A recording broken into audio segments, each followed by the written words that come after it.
Bienvenue à nouveau dans l'émission. Aujourd'hui, nous recevons Syed Mohamed Marandi, professeur à l'Université de Téhéran et ancien conseiller de l'équipe iranienne de négociation nucléaire. Merci d'être revenu dans l'émission. Nous en sommes maintenant bien au 4e jour de cette guerre et nous commençons à avoir, je suppose, une image plus claire de la capacité de chaque camp à infliger de la douleur à l'autre, mais aussi de sa capacité à l'encaisser. Je me demandais quelles sont vos évaluations sur la direction que prend la situation et sur la manière dont la guerre est menée.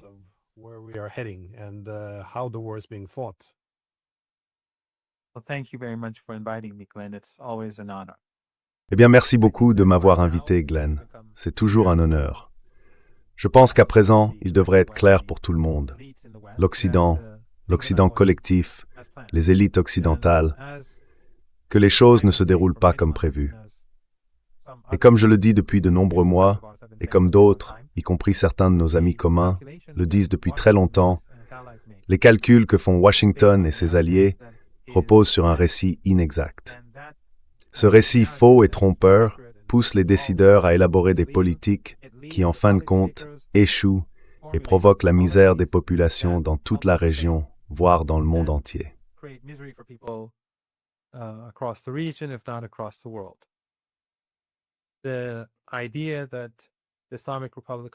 L'idée selon laquelle la République islamique d'Iran serait impopulaire, qu'elle s'effondrerait, qu'elle imploserait, qu'elle ne serait qu'un château de cartes, qu'elle serait corrompue, cette narration peut flatter les dirigeants occidentaux, les décideurs politiques et les journalistes des grands médias, mais elle ne reflète pas la réalité. En fait, j'ai animé une émission sur Al-Mayadeen vendredi dernier, dans le cadre de mon programme hebdomadaire intitulé « Démystifier l'Iran ». En raison de la guerre, je ne la ferai pas cette semaine. Mais l'épisode de vendredi dernier est disponible pour ceux qui souhaitent le regarder, et dès les premières minutes, c'est évident. Le récit sur l'Iran, cet Iran sur le point de s'effondrer depuis toujours, cette idée que le pays est constamment au bord du gouffre, dure depuis 47 ans.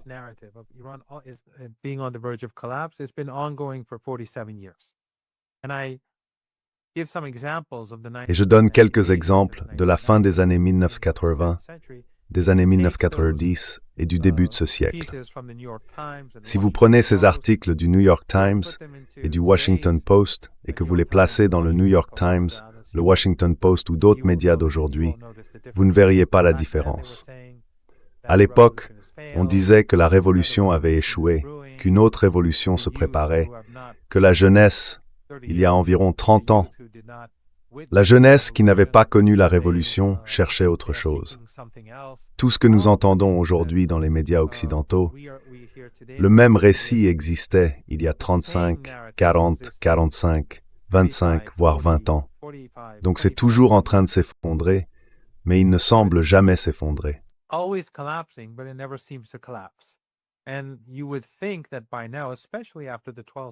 Et l'on pourrait penser qu'à ce stade, surtout après la guerre de 12 jours, lorsqu'ils s'attendaient à ce que l'Iran s'effondre comme un château de cartes, ils auraient revu leur politique. Bien sûr, nous ne nous attendions pas vraiment à ce que cela se produise, car nous avons tous beaucoup d'expérience avec l'Occident. Et lorsque les émeutes ont éclaté en Iran, les 8 et 9 janvier, ils ont retrouvé de l'élan. Ils ont commencé à dire que le soi-disant régime, ils adorent appeler l'Iran un régime, était sur le point de tomber et de s'effondrer. Mais encore une fois, nous avons dit que c'était absurde, que la légitimité populaire dans la République islamique était élevée, selon tous les sondages et la présence du peuple dans les rues.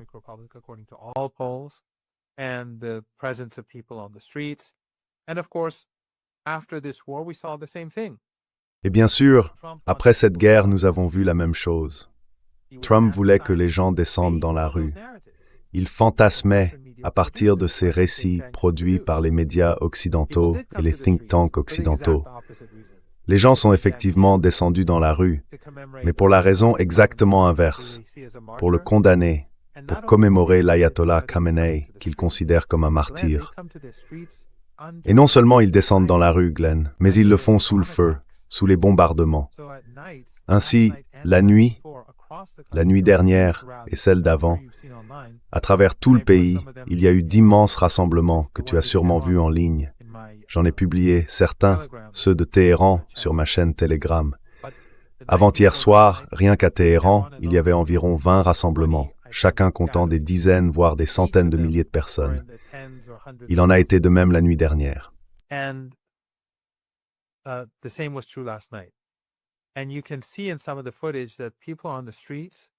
Et l'on peut voir, dans certaines séquences, que des gens sont dans les rues alors que des missiles antiaériens ou des tirs de défense aérienne sont visibles.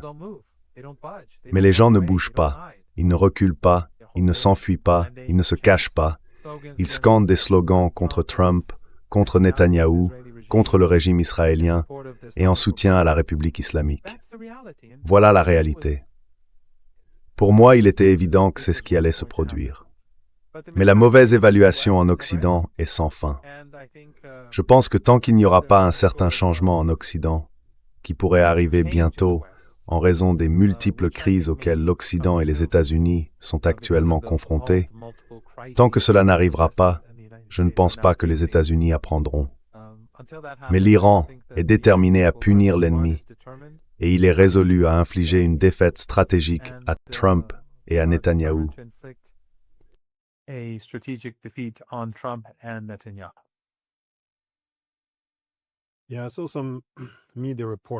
Oui, j'ai vu aussi certains reportages dans les médias, notamment occidentaux, qui laissaient entendre, parce qu'ils montraient des photos et des vidéos de quelques femmes marchant sans se couvrir les cheveux, que c'était le signe d'une contestation contre le régime. Ils pensent que les femmes sont obligées de se couvrir les cheveux. Donc, ils ont interprété cela comme un signe d'effondrement du gouvernement. Mais, vous savez, c'est là le vrai problème. Cette auto-illusion et cette désinformation. Si vous voulez entretenir de bonnes relations avec l'Iran, il faut être correctement informé. Même si vous voulez vaincre l'Iran, il faut aussi en savoir un minimum. C'est donc très étrange, cette auto-illusion. Je voulais justement vous demander comment vous voyez la guerre en train de...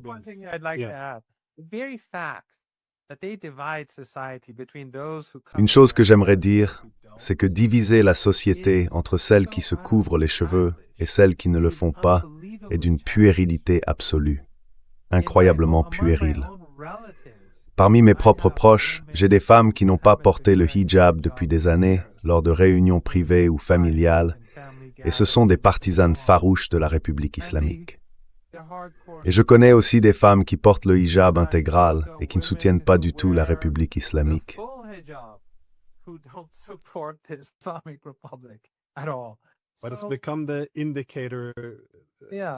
Mais c'est devenu l'indicateur que les journalistes utilisent souvent pour mesurer le soutien au gouvernement. Je sais que cela n'a pas forcément de sens. Mais en ce qui concerne la manière dont la guerre est menée, comment percevez-vous l'accent mis sur la logistique? Il semble que la stratégie iranienne consiste à s'en prendre à la logistique, c'est-à-dire à tous les navires de guerre et à tout le matériel des États-Unis. Ils doivent bien s'amarrer quelque part pour se ravitailler et se réarmer.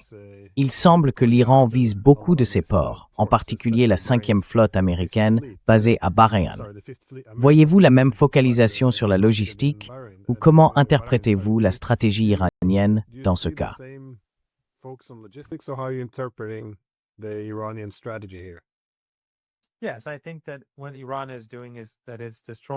Oui, je pense que ce que fait l'Iran, c'est détruire l'infrastructure que les États-Unis ont construite dans tout le Golfe Persique. Ce qui est très facile pour l'Iran, car il n'a même pas besoin d'utiliser de missiles longue portée. Ils peuvent utiliser des drones. La plupart des drones et des missiles utilisés actuellement appartiennent à l'ancienne génération. Certains ont 20 ans. Ils s'en servent donc pour détruire des bases, des capacités logistiques et des entrepôts. De nombreux actifs ont été détruits au Koweït.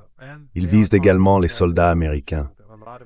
Beaucoup de soldats, ainsi que ceux liés aux forces armées du régime Trump, se sont réfugiés dans des hôtels et les Iraniens ont déclaré qu'ils ne fermeraient pas les yeux là-dessus.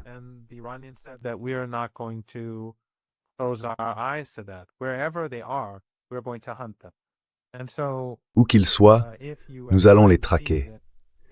Donc si vous voyez parfois des zones frappées qui ne semblent pas liées à des bases militaires, ce sont des endroits que l'Iran considère comme des actifs américains ou des lieux que les forces armées américaines utilisent pour le moment. L'Iran ne va pas retenir ses coups, il frappe les Américains, mais il considère aussi que tous ces pays, ces dictatures familiales, sont complices. Les 3 avions qui ont été abattus au Koweït, qu'il s'agisse de tirs amis ou qu'ils aient été descendus par l'Iran, cela ne change pas grand-chose. En réalité, lorsqu'ils affirment qu'il s'agissait de tirs amis, c'est encore pire, car cela montre simplement à quel point ils sont incompétents et à quel point leurs systèmes d'armes sont peu fiables.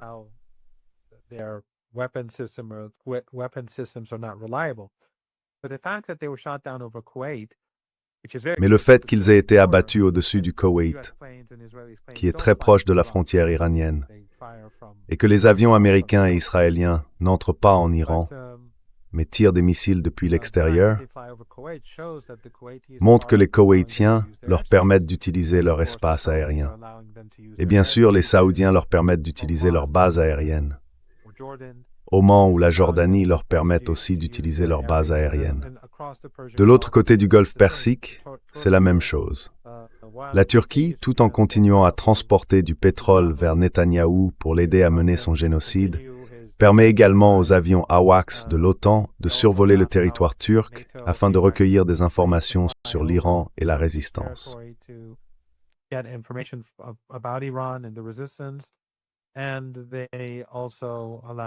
Et ils autorisent également l'utilisation des bases américaines en Turquie pour soutenir à la fois des opérations offensives et défensives.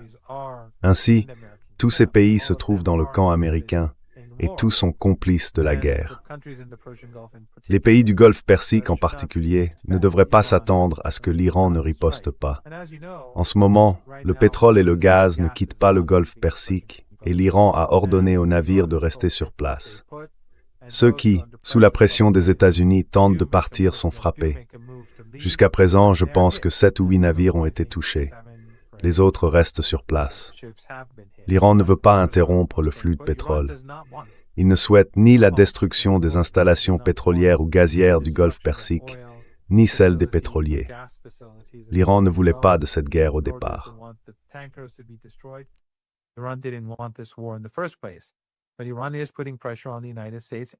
Mais l'Iran exerce une pression sur les États-Unis et sur ces dictatures familiales régionales qui ont été complices de cette guerre dans l'espoir qu'elle se termine plus tôt.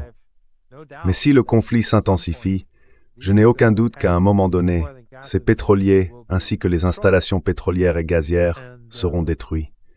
Et lorsqu'ils le seront, même s'il y a un cessez-le-feu, il n'y aura plus de pétroliers ni de pétrole traversant le détroit d'Ormuz. Ainsi, la chose la plus intelligente à faire pour les pays du Golfe Persique serait de faire pression sur les États-Unis pour mettre fin à cette situation, car en fin de compte, ce sont eux qui souffriront le plus. Leur propre survie est en jeu, et l'Iran ne dirige pas son hostilité contre eux.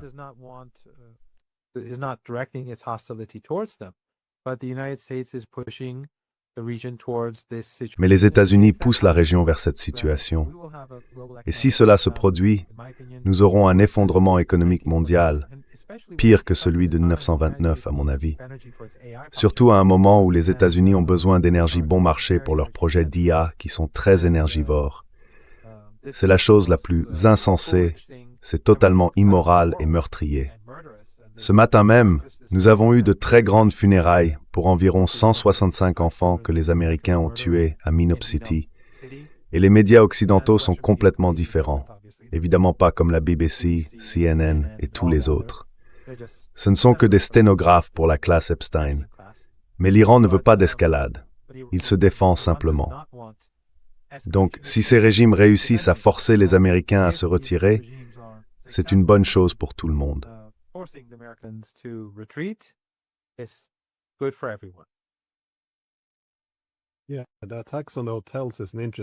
Oui, les attaques contre les hôtels sont une question intéressante, car dans les règles de la guerre juste, on distingue 2 aspects.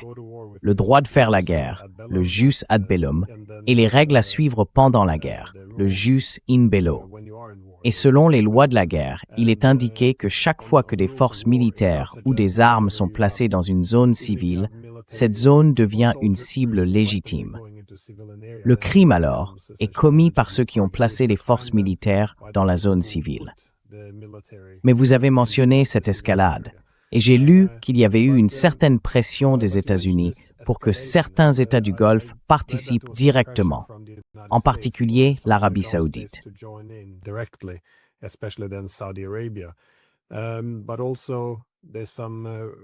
Mais il y a aussi certaines informations affirmant que les Britanniques et les Français enverront des armes directement dans la région. Ils prétendent que celles-ci seront utilisées de manière indirecte, c'est-à-dire pour abattre les frappes de représailles iraniennes. Comment voyez-vous la possibilité que la guerre s'étende encore davantage? Car cela pourrait aller dans les deux sens. D'un côté, les États du Golfe pourraient faire pression sur les États-Unis pour mettre fin à la guerre, mais de l'autre, les États-Unis pourraient les pousser à y participer.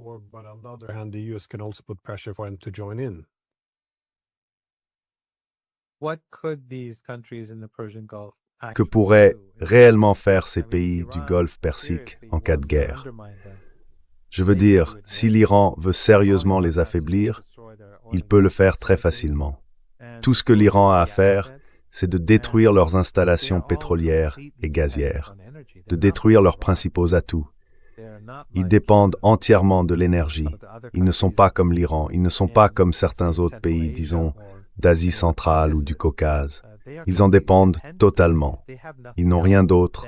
Les Émirats, les Saoudiens, les Qataris, les Koweïtiens, qu'ont-ils d'autre? Ils n'ont rien. Ils sont donc très vulnérables. Quelques missiles et drones bien placés suffiraient à tout faire s'effondrer. Ce n'est pas quelque chose que l'Iran souhaite faire. L'Iran n'a pas commencé cette guerre.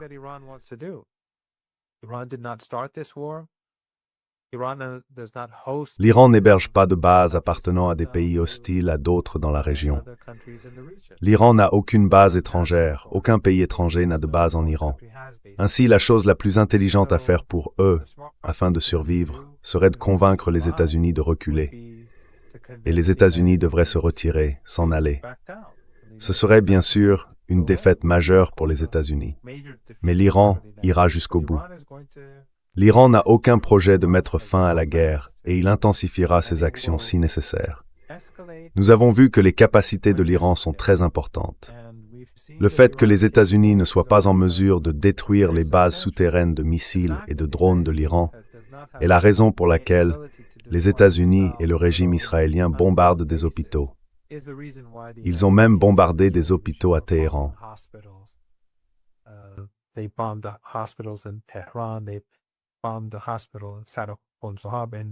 Ils ont bombardé l'hôpital de Sadr al-Zohab, au Khouzestan, et ailleurs ils ont bombardé des écoles. Ils ont bombardé le centre des urgences, je ne suis pas sûr du nom exact en anglais, mais à Téhéran, le centre national des urgences, l'endroit où les gens appellent quand ils ont besoin d'ambulance, où les premiers secours se rendent pour aider les gens. Ils ont bombardé ce bâtiment. Ils ont aussi bombardé le bâtiment central du Croissant Rouge. Ils effectuent des frappes dites double tape. Un de mes amis a été témoin de cela sur la place Ferdoussi. Ils ont frappé des bâtiments, puis lorsque les gens sont venus sauver ou chercher des survivants, ils les ont frappés à nouveau. Ils ont fait la même chose sur une autre place à Téhéran, ainsi que dans d'autres villes.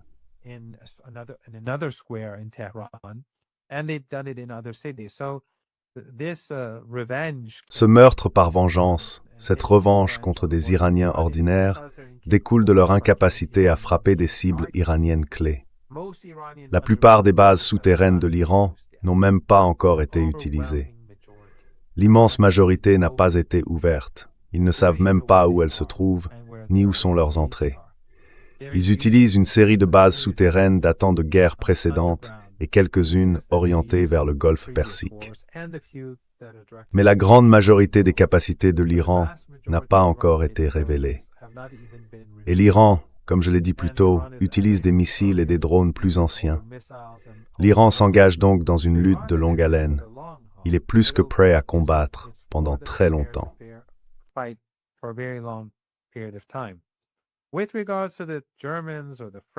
En ce qui concerne les Allemands, les Français ou les Britanniques, je pense que leurs forces armées sont une plaisanterie et que leurs capacités ne sont pas prises au sérieux par l'Iran.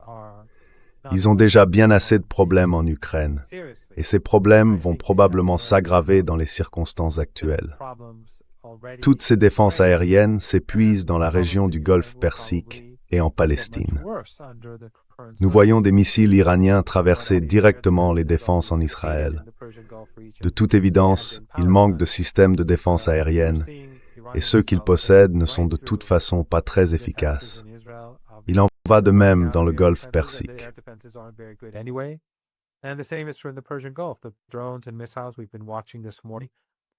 Les drones et les missiles que nous avons observés ce matin, des frappes lourdes, une frappe très lourde, tôt ce matin je pense, ont visé une base américaine à Bahreïn. Leurs défenses aériennes ne sont donc clairement pas très efficaces, et elles s'épuisent en plus. Ce n'est pas une bonne nouvelle pour l'Ukraine non plus, car les Ukrainiens sont désespérés d'obtenir davantage de capacités de défense aérienne de la part de l'Occident. Je ne prends rien de tout cela au sérieux, ni les pays du Golfe Persique, qui sont très vulnérables, ni les Européens qui ont déjà épuisé leurs armes. Leurs forces armées, elles ne pourraient même pas remplir un stade avec leurs troupes.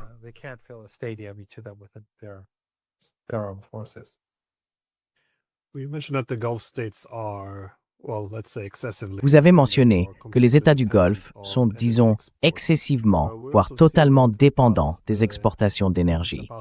Nous avons également vu ces derniers jours que des installations pétrolières en Arabie Saoudite ont été touchées, ainsi que d'autres aux Émirats arabes unis. Au Qatar, la production de pétrole et de gaz, GNL, a été suspendue. Et bien sûr, tout cela devient encore plus complexe lorsqu'on considère la fermeture ou la fermeture partielle du détroit d'Ormuz. Alors comment voyez-vous cela? Est-ce un élément clé de la stratégie iranienne? Utiliser l'énergie comme instrument économique pour se distancer des États-Unis? Ou s'agit-il plutôt, selon vous, de faire trembler le sol sous leurs pieds, de remettre en cause leur capacité à poursuivre comme ils l'ont fait par le passé?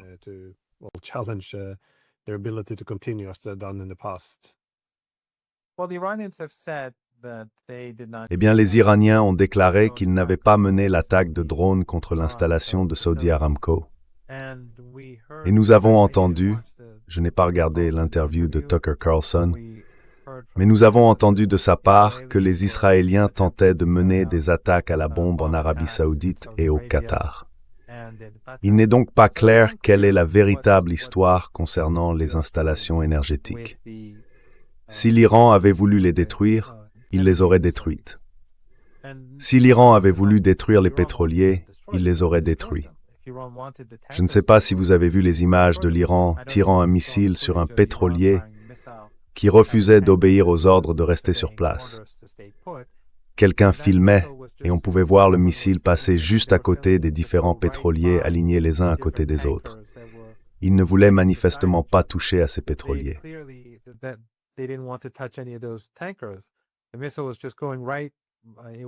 Le missile est simplement passé tout droit. C'était un missile de croisière, j'imagine. Et il est passé entre les différents pétroliers sans les toucher. Seul le pétrolier qui a tenté de quitter le Golfe Persique sous la pression des forces armées américaines, du gouvernement américain, a été frappé, ainsi que quelques autres, pour la même raison. L'Iran ne veut donc rien endommager, mais il ferme en grande partie le détroit d'Ormuz, afin de faire pression sur les États-Unis, pour mettre fin à cette guerre, pour exercer une pression sur les consommateurs américains, afin qu'ils réclament à leur tour la fin du conflit.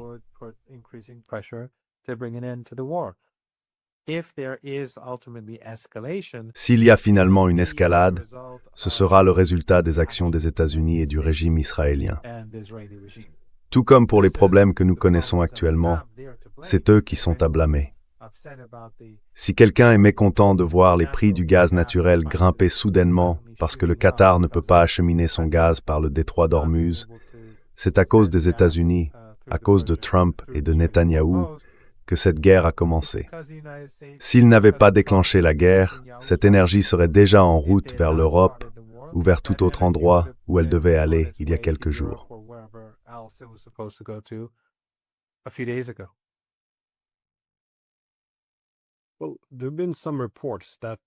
Eh bien, il y a eu certains rapports selon lesquels Trump n'aurait pas obtenu la guerre de changement de régime rapide qu'il espérait.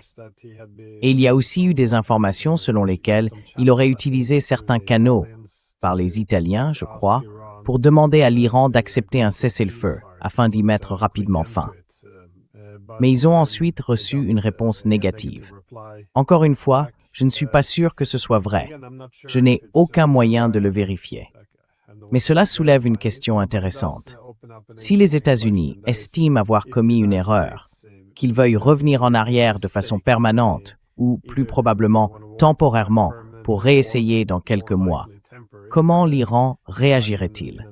Je veux dire, quelles sont les exigences et les conditions de l'Iran pour mettre fin à la guerre maintenant qu'elle est déjà en cours?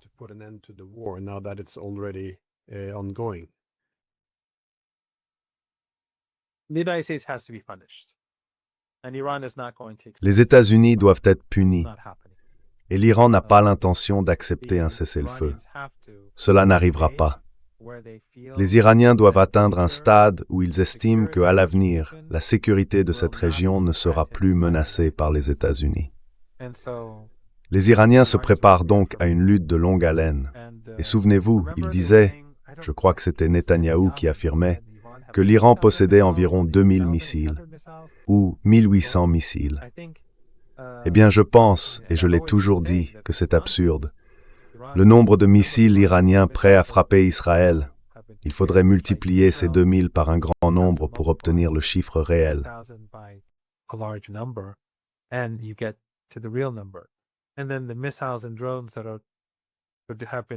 Et puis, les missiles et les drones qui ont été produits et sont prêts à être tirés vers les actifs américains dans le Golfe Persique et l'océan Indien, ils sont bien plus nombreux que les missiles préparés pour le régime israélien. L'Iran est donc plus que prêt à poursuivre cette guerre pendant très très longtemps, et il veillera à ce que les États-Unis regrettent cette guerre. La chose la plus intelligente que les États-Unis puissent faire, c'est d'accepter l'échec et de se retirer rapidement. Mais s'ils ne le font pas, ils devront accepter l'échec à un coût bien plus élevé. Les Iraniens n'accepteront pas une situation où les Américains pourraient se regrouper dans 6 mois, 8 mois, 10 mois et tenter à nouveau leur chance. Cela n'arrivera pas.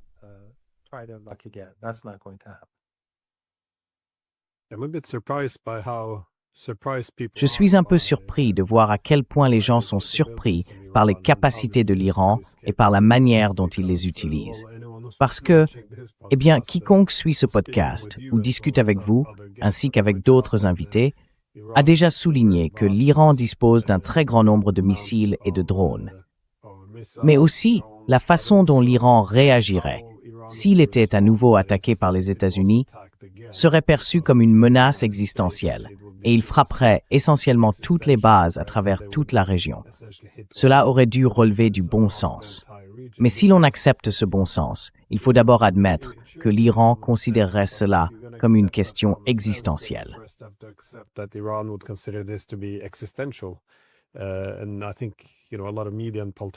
Je pense qu'une grande partie des médias et des responsables politiques n'arrivent tout simplement pas à l'accepter, car ils affirment qu'ils promeuvent la démocratie ou qu'ils se défendent. Quelque chose de ce genre. Mais en ce qui concerne le retrait des États-Unis, voyez-vous comme principal ou possible objectif l'expulsion des États-Unis de la région ou une sorte d'accord de sécurité où la sécurité de l'Iran serait respectée? Ou pensez-vous que toute voie diplomatique est désormais impossible, étant donné que le JCPOA a été abandonné et que l'Iran a été attaqué 2 fois pendant les négociations? Y a-t-il encore quelque chose qui puisse être accompli par la diplomatie, ou cela se réglera-t-il uniquement sur le champ de bataille?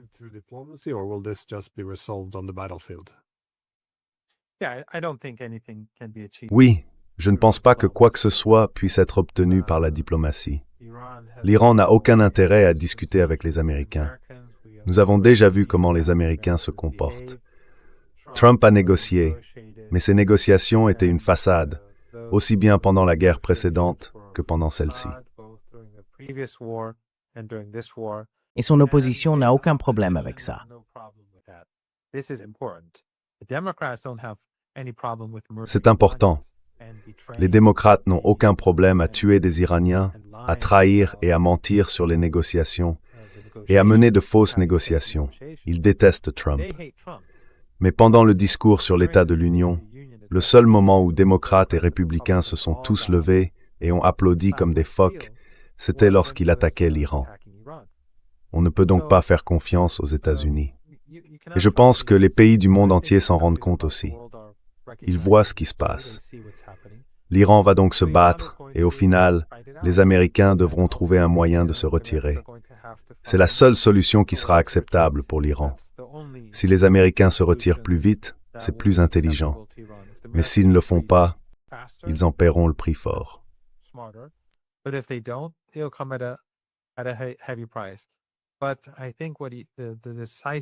Mais je pense que la défaite stratégique décisive que l'Iran veut infliger aux États-Unis serait celle qui garantirait que les États-Unis ne songent plus jamais à refaire cela à l'Iran. C'est ce que veut l'Iran. S'assurer que les États-Unis soient affaiblis et punis d'une manière qui les empêche de répéter cette action. Et je pense que c'est déjà en train de se produire d'ailleurs, Glenn. Depuis 4 jours, l'Iran agit seul.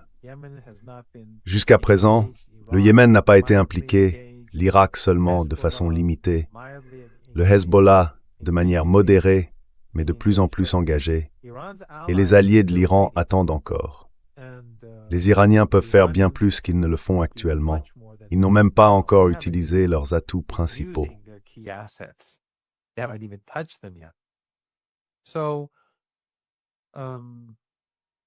Donc vous savez ce que les Iraniens, et en réalité ce que les gens du monde entier voient déjà, c'est la superpuissance et son acolyte, ou peut-être que l'acolyte est la superpuissance. Mais tous deux, leurs forces combinées avec le soutien de tout l'Occident et de leurs mandataires régionaux, y compris Erdogan, ont échoué. L'Iran les frappe depuis 4 jours. Et je pense que cela détruit déjà cette image des États-Unis comme superpuissance invincible. Cela, à mon avis, aura des conséquences majeures à l'avenir, indépendamment du coût économique que ça va représenter pour les Américains et du fait que ça va aggraver considérablement la situation économique aux États-Unis, bien plus qu'auparavant. Mais cela mis à part, le monde voit qu'un seul pays frappe jour et nuit, et cela ne donne pas une image de force aux États-Unis.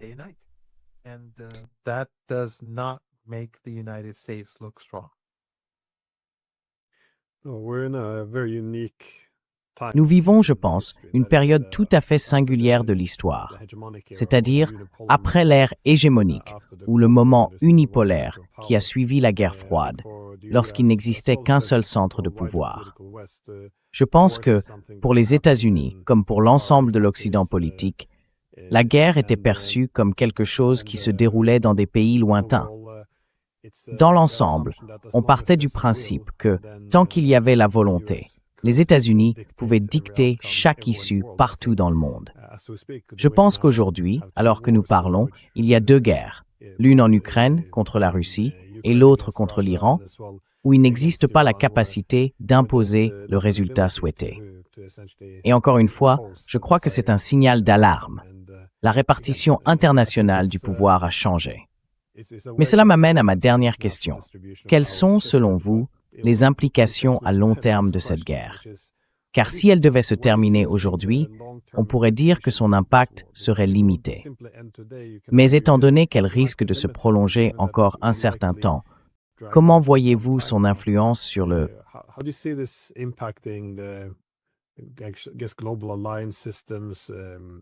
Je suppose que les alliances mondiales, les partenariats énergétiques, le commerce, comment voyez-vous cette guerre façonner le monde?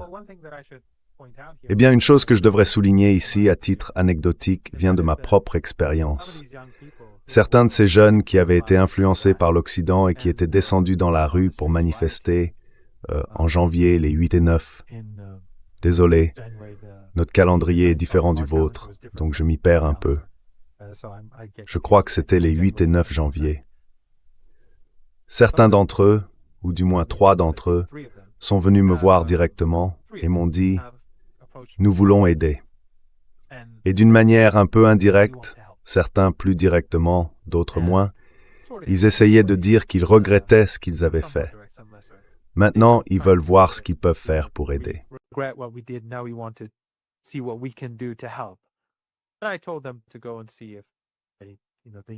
Je leur ai dit d'aller voir si l'on avait besoin de volontaires dans les rues pour protéger la population, et ainsi de suite. Je parlais aussi avec un de mes collègues, très actif en ligne dans la sphère numérique iranienne, et il m'a dit qu'il y avait de fortes indications que beaucoup de ces personnes, dont la vision du monde a été façonnée par l'Occident, ces libéraux et ainsi de suite, avaient changé d'état d'esprit. Ils ne pensaient pas que les Américains frapperaient des écoles et des hôpitaux, détruiraient la société du Croissant Rouge, mèneraient des frappes doubles dans différentes villes, y compris plusieurs à Téhéran, et détruiraient les maisons des gens, assassinant des civils ordinaires qui étaient simplement assis chez eux à attendre la fin de la guerre.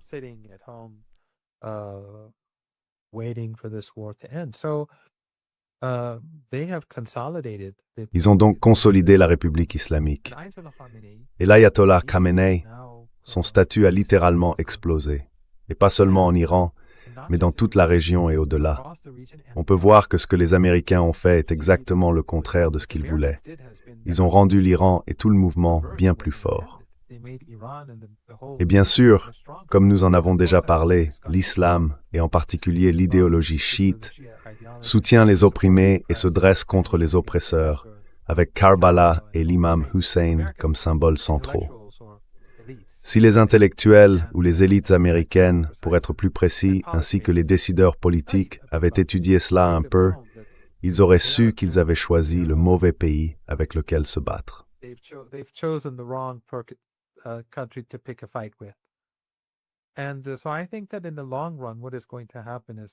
Et donc, je pense qu'à long terme, ce qui va se passer, c'est que malgré tous les dégâts, malgré toutes les morts, malgré la destruction des infrastructures civiles, et avec encore plus à venir dans les jours à venir, l'Iran en sortira renforcé, et les adversaires de l'Iran seront affaiblis. Je pense que le consensus parmi les Iraniens en faveur du renforcement des liens avec les États non occidentaux et de l'ignorance totale de l'Occident sera bien plus fort. Je le constate déjà.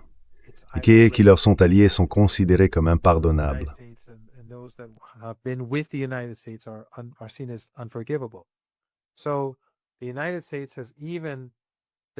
Ainsi, les États-Unis ont même démoli ce petit, vous savez, ce petit pourcentage, mais tout de même ce segment de la société qui se tournait vers eux, croyants, naïfs et jeunes, les libéraux qui pensaient qu'ils étaient un symbole d'espoir, de liberté, de démocratie, et ainsi de suite. Ils ont détruit cette base.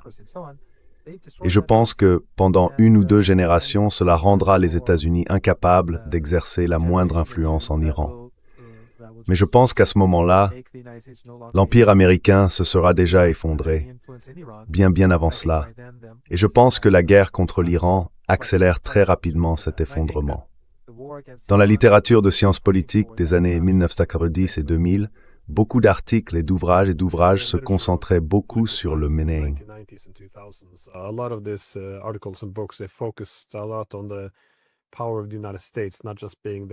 Le pouvoir des États-Unis, non seulement leur puissance militaire et économique, mais aussi leur pouvoir d'influence, l'attrait qu'ils exerçaient, même sur leurs adversaires, et la présomption qu'ils respecteraient certaines règles et défendraient certaines valeurs.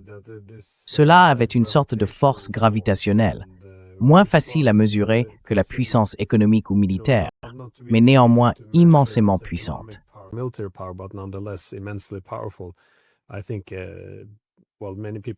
Je pense que, beaucoup de gens ont commencé à dire que tout cela avait été gaspillé il y a 20 ans, avec l'attaque contre l'Irak.